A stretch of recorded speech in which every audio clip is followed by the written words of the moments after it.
Guys, I'm joined by Will. Hello. And we're going on a nice little epic journey down to Devon. We've been up since 6 AM. It's a nice 4-hour journey. We've got Will's reliable Rover. Walnut dash included. Walnut dash included. And we're going to go pick up my new car. So that's going to be a nice little Triumph Spitfire, which I think is quite an appropriate car to buy today of all days, because today is the 10th of November.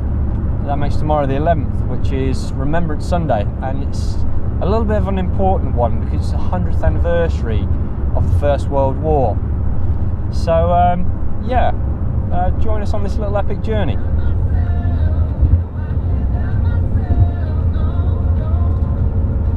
The English weather has done what it does best. It's pissing it down. And he should be buying a boat, not an old banger. Take a look.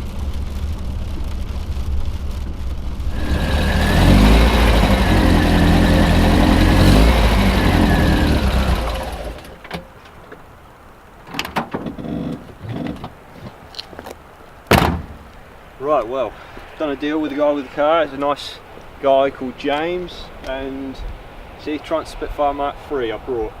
Yeah, there's a few problems with it.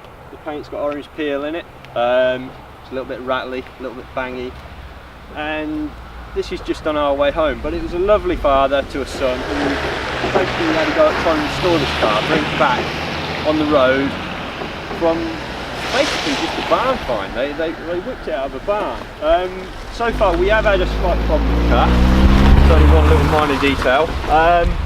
It started to develop a bit of a knock. Found that out.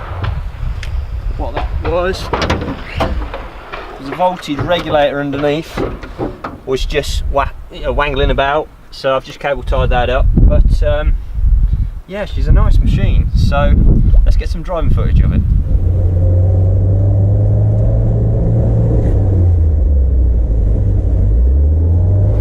How can we say it like this? There's a few bangs and a few knocks, like the exhaust is banging down the back, so that's something obviously I'm going to have to address. Some of the gauges aren't exactly the most accurate in the world, so at the moment I've got Will leading. But I think, you know what, we've got the basis for a great little project car for YouTube. So what I'm going to try and do is something that I haven't yet done, and that is trying to put every job I do to this car, even if it's something silly like just replacing, say, a hubcap or something daft like that, or just repainting, say, the ashtray on it. I'm going to try and put all of that on YouTube, so you get to see this car change as I own it. And I mean, she's a great little car. She's 1967. She sounds great. I think, you know, we can change like the exhaust from the standard type to a free flow exhaust. We do various things like that, you know, upgrade this interior. The seats in it are from a 1500 and the wheels are from a 1500. Now I like to go with wire wheels on it because I think, well, they look much better, especially for the 1960s era. And as I say, the interior needs a good going over just to make it look that much better. But as a car, you know what? She does everything I could ask her to do. Now I've only driven her now for about 20 miles and she's grown more and more on me as I'm driving her. I'm really enjoying this car. She's brilliant. Just listen to that exhaust.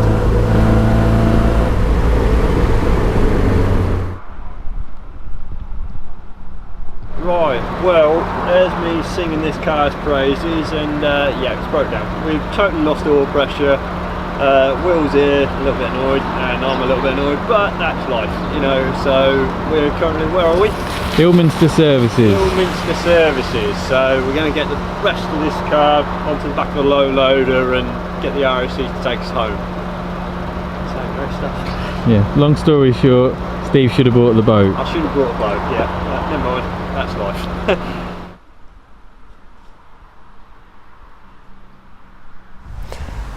So got the car home okay. Unfortunately, after all that oil pressure problems, I had to have it on the back of a low loader. I couldn't record any of that for you because it was just too dark at night and you wouldn't have seen anything anyway. So here it is anyway, back in the garage where I'm going to do all the work to it.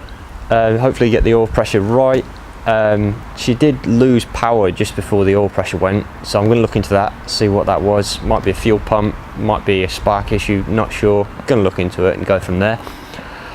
Well, today anyway is Armistice Day, and I want to reflect on the last 24 hours of me buying this car and coming back, and just general, a reflection of life. And that's, all these things that I've been able to do in life have basically been because these servicemen and women who go and fight for causes of freedom. And you just reflect back on that and you think, we need to take that time to respect them. Today is the 100th anniversary of the First World War.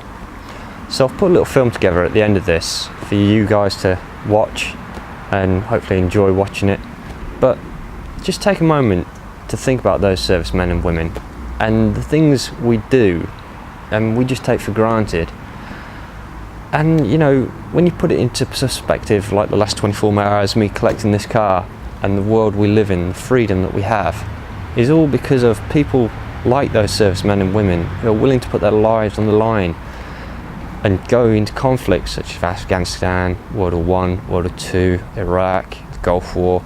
I could list endless amounts, but they're willing to do that in the name of freedom. So just take a moment to reflect that.